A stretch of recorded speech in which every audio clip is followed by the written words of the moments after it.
تخيل معي لاعبا جزائريا نشأ وسط شوارع باريس في أحياء متواضعة وفي صمت تام. كان يصنع موهبة كروية نادرة، واليوم اسمه يتداول في مانشستر سيتي، أحد أكبر الأندية الأوروبية، تحت إشراف المدرب بيب غوارديولا شخصيا. ولكن خلف هذا الظهور اللافت هناك قصة، أسرار، مراحل، وتفاصيل لا يعرفها الجمهور.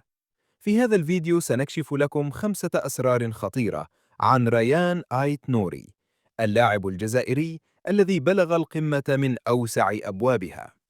تابع حتى النهاية، فكل نقطة ستجعلك تقدر هذا اللاعب أكثر. تحول مفاجئ في مركزه غير مستقبله بالكامل.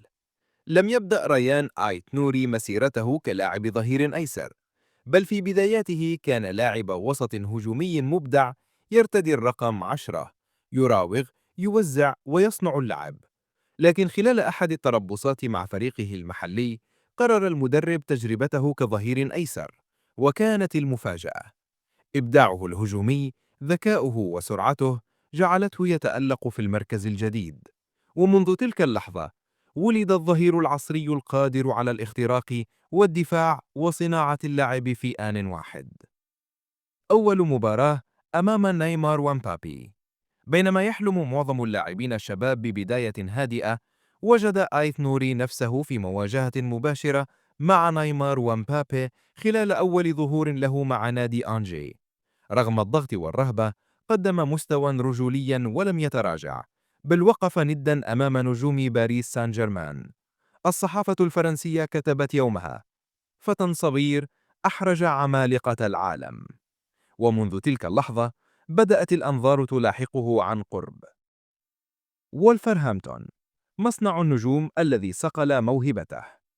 بعد انتقاله إلى وولفرهامبتون، شكت الكثيرون في قدرته على التأقلم مع الدوري الإنجليزي الممتاز، لكن ريان كان رده داخل الملعب: 157 مباراة، 9 أهداف، 15 تمريرة حاسمة. وخاصة في موسم 2024-2025، حيث كان من أفضل المدافعين من حيث المساهمة الهجومية في إنجلترا. المدرب، الجماهير، والمحللون أجمعوا: ريان نجم مستقبل بامتياز. القلب جزائري والقرار وطني. رغم ولادته وتكوينه في فرنسا، لم يتردد آيت نوري لحظة واحدة. صرح بوضوح: أنا جزائري وأفخر بجذوري من ولاية بيجايا تزلمت. اختار تمثيل المنتخب الجزائري بدلا من فرنسا، وكانت أول مشاركة له مع الخضر عام 2023.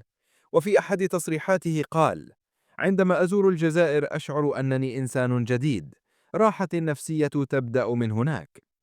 أول صفقة صيفية لنادي مانشستر سيتي في 2025. في بداية سوق الانتقالات الصيفية لعام 2025، أعلن نادي مانشستر سيتي رسمياً عن أولى صفقاته، ريان آيت نوري، مقابل 31 مليون جنيه استرليني. الصفقة لم تكن مجرد تعزيز، بل كانت جزءاً من خطة مدروسة من بيب غوارديولا لمعالجة مشاكل الجهة اليسرى. وفي أول ظهور له في كأس العالم للأندية، ساهم في فوز كبير بنتيجة 6-0 أمام العين الإماراتي، وكان من أبرز اللاعبين في أرض الملعب. الدقة، الثقة، والروح القتالية ظهرت منذ لمسته الأولى. ريان آيت نوري ليس مجرد ظهير أيسر، بل هو صورة للجيل الجزائري الجديد الذي يصعد في صمت ثم يفاجئ العالم بقوته. قصة آيت نوري تلهم كل شاب جزائري يطمح للنجاح. إذا عجبتك القصة، لا تتردد في الإعجاب بالفيديو والاشتراك في القناة إذا كانت هذه المرة الأولى التي تشاهدنا فيها. وحدثنا في التعليقات أي من هذه الأسرار كان الأكثر إثارة بالنسبة لك. ونتمنى أن نرى آيت نوري يرفع الكأس مع مانشستر سيتي أو مع المنتخب الجزائري في القريب العاجل بإذن الله.